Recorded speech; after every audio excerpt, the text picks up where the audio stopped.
My name is Fischer. I'm a mathematician, or I was doing mathematics at university. I finished my PhD last summer, and I've been aware of Ethereum since the very beginning.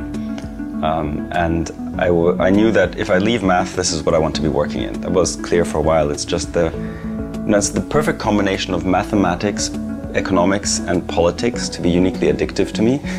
And then it's delightfully subversive, it's a fun space to be in. And so after I graduated, I made a point to go to DevCon 1 and meet as many people as I could. And so that's where I first got involved in the community. The two projects I'm most involved with right now are Swarm and Colony. So Swarm is part of the original Ethereum Foundation's project, which is a distributed file storage layer, so distributing large files.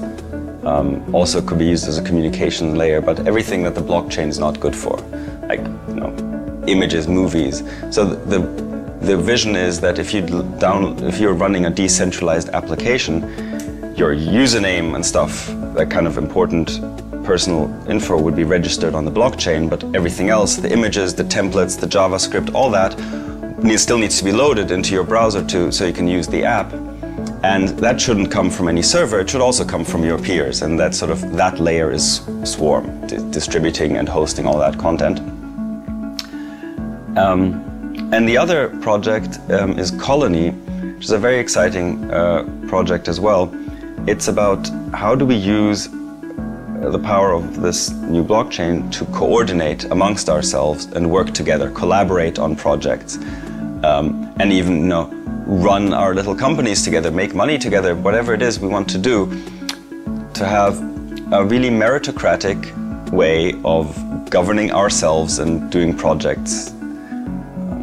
So in a very flexible way, you can work you can put in as much effort or as little effort as you want, but if you do a lot of work for your peers and they like what you do, your influence in the community starts to grow, your reputation starts to grow. And so it's a very flexible and dynamic work environment, but entirely without bosses, so to speak. It's all just peer groups. There's many ways I could answer that. On the one hand, even just having a task system where each task has a little bounty, and if you work on that task and submit the work, you get paid out that bounty.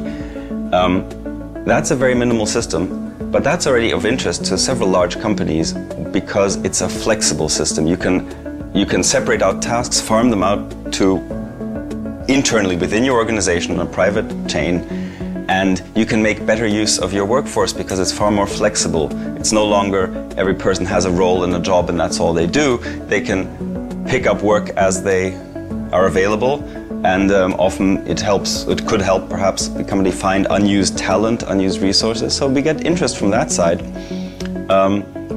And that is before we even get into the whole decentralized governance and reputation-based systems. It's also good for us entitled millennials when we think we just want to, today I'll do some work. You go online, find some task, work on it, get paid, but tomorrow I'll take off. You don't want, we no longer care for these careers for life stuck in a dead-end job. So the kind of flexibility is valued on both ends these days, both, from people trying to do work and from people who are looking to get work done.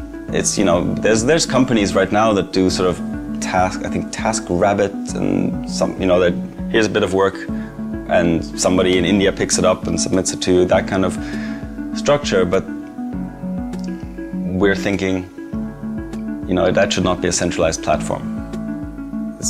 All it is people wanting to do work, people wanting work done. Let's get them together. Now for Colony, I'm working on the governance system. So the idea that how do we actually coordinate amongst ourselves? How do we come to decisions? What do we do if there's disagreements?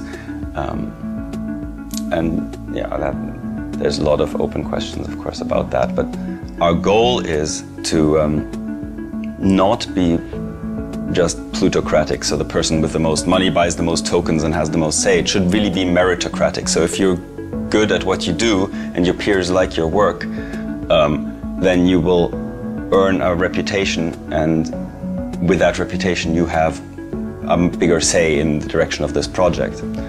Which also means if you start a project and other people join in and do a lot of work and you do less and less, your own influence will diminish and other people's will grow. It's no longer yours. It belongs to whoever is the most involved in it. So we're very excited to see where those kind of projects will go. Our focus right now is a task management interface. Sort of, if you know, Asana is a common one, so you do tasks and can assign them to people. Here what we add is you can assign bounties to tasks, which would be tokens that could get paid out on a blockchain if somebody does the work, and the blockchain does the entire accounting, so you can see who did what at the end of the month. And we're targeting our first. We're targeting like digital agencies first, groups with a small number of employees who are used to farming out work to a lot of freelancers, and it's also work that can be submitted online, so it's a very close fit. Starting with that, but there will still be a hierarchy. It's our task. We offer it to you. We assign you to the task. If you do the work, we accept the work. So, just to get this whole suite of task management with everything being accounted for on the blockchain and all the payments perhaps being accounted on the blockchain, do that first, and then slowly grow and add more and more elements of decentralized control. We're not going to go full DAO straight away because that's a really difficult thing to do, and we sort of want to be careful and sort of decentralize bit by bit. And as I said, there's definitely a use case for a blockchain-based task management, even in a hierarchical sense, just to make your workforce more flexible, even if it's just within your own company. It's the flexibility of who does what and when, and the accounting is done automatically for you. So a few of the things that motivate me, one of them was the phrase, the internet without servers. Because when the internet started, it was this amazing new, we called it cyberspace because it was completely disjoint from the real world. Everyone was just equal on this playing field. Like there was no difference between someone in Hungary and someone in the States and someone in India. It's just like, oh, another person is somewhere online. And then over the early 2000s until now, more and more of the services got closed off. We have all these walled gardens, the Facebooks and WeChat, whatever it is. Everything is a closed group. And everything is, I really dislike the control that these groups have. Like, I want to share stuff with my friends, I don't want to share it with Zuckerberg. And the other element is I don't want, my sister recently sent me this link, say, here, this is a great documentary, you should go watch this. And I click the link and it says, I'm not allowed to because I'm in the wrong location. And I said, what do you mean I'm in the wrong location? I'm on the internet. So the way these technologies have been shaped in the past 15 years, it's become a very balkanized place. Everything's being broken down. They deliberately are no longer interoperable. Like, you either put your photos in Apple's box or in Facebook's or in Google's, and they don't want to interact.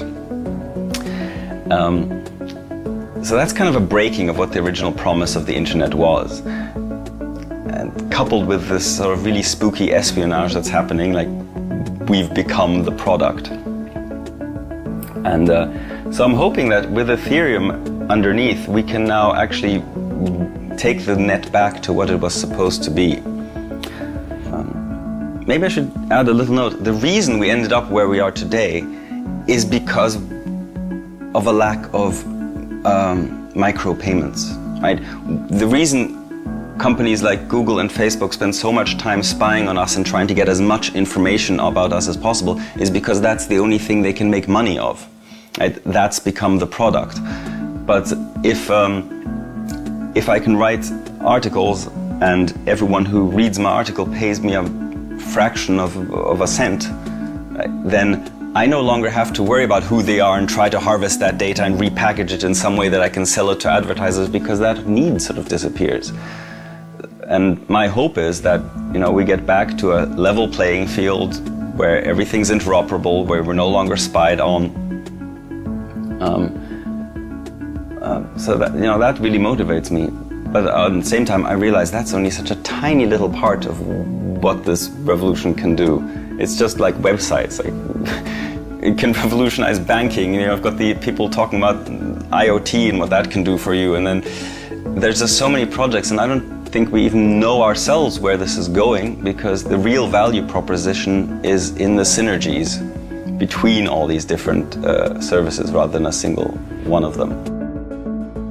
No, that's not going to happen. You're not going to get people to leave Facebook by explaining to them that they shouldn't use it.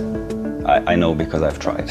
It's like, now everyone says it's so convenient, they stick with what's convenient. So it's not about trying to get people to switch because of some political reason. It really has to be about ease of use. But I think there will be services that are just better. Things we can't do right now, and people will end up using Ethereum without even knowing it. So here's the thing, like right now you can video chat anyone all over the world. Like we could sit here in Shanghai and have a video chat with someone in Brooklyn or even someone in Johannesburg. But try to send that person 25 cents. It's very difficult and expensive and slow. And not just can you do these things with Ethereum, when you have like Ethereum and Swarm, you can use the exact same communication link to send the payment and the video. Like imagine what you could do when you have that kind of a possibility where you send video one way and payment the other, and it's on the exact same payment channel.